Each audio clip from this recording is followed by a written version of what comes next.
31 December પહેલાં રાજ્યમાં બુટલેગરો બેફામ બન્યા છે। 2 કરોડ રૂપિયાની કિંમતનો વિદેશી દારૂનો જથ્થો જપ્ત થયો। વટામણ બગોદરા હાઈવે પર દારૂ સાથે એકની ધરપકડ થઈ છે। સિમેન્ટ ટ્રકમાં રાજસ્થાનથી જામનગર લઈ જતા હતા દારૂના મુખ્ય સપ્લાયર સહિત 2 આરોપીઓ ફરાર થયા છે। 31મીને લઈને અમદાવાદ પોલીસ એક્શનમાં છે। અમદાવાદ ગ્રામ્ય એલસીબીએ બાતમીને આધારે વટામણ બગોદરા હાઈવે પર રાયપુર પાટિયા નજીક રેડ કરી દારૂ ભરેલી ટ્રક ઝડપી પાડી છે।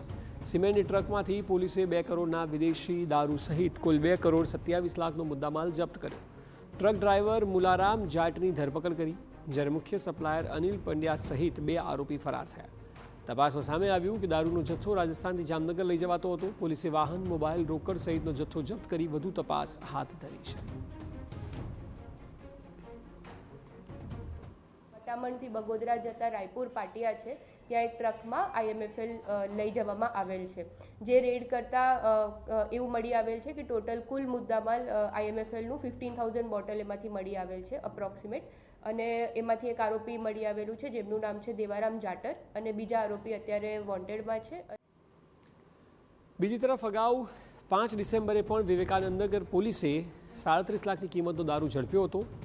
બડોદરા ગામ પાસે એક ફાર્મમાં દારૂના કટિંગની બાતમી મળતા પોલીસે રેડ કરી હતી, જ્યાંથી બોર્નવિટાના બોક્સની આડમાં દારૂની હેરાફેરીનો પર્દાફાશ થયો હતો।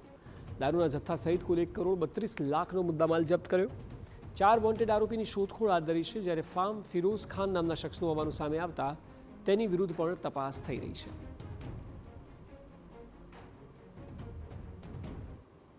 ગામના ONGC વેલ નજીક એક ફાર્મમાં IMFLનું કટિંગ કે સ્મગલિંગ બોર્નવિટાના બોક્સિસના આડમાં થનાર છે એવી બાતમી મળેલી હતી।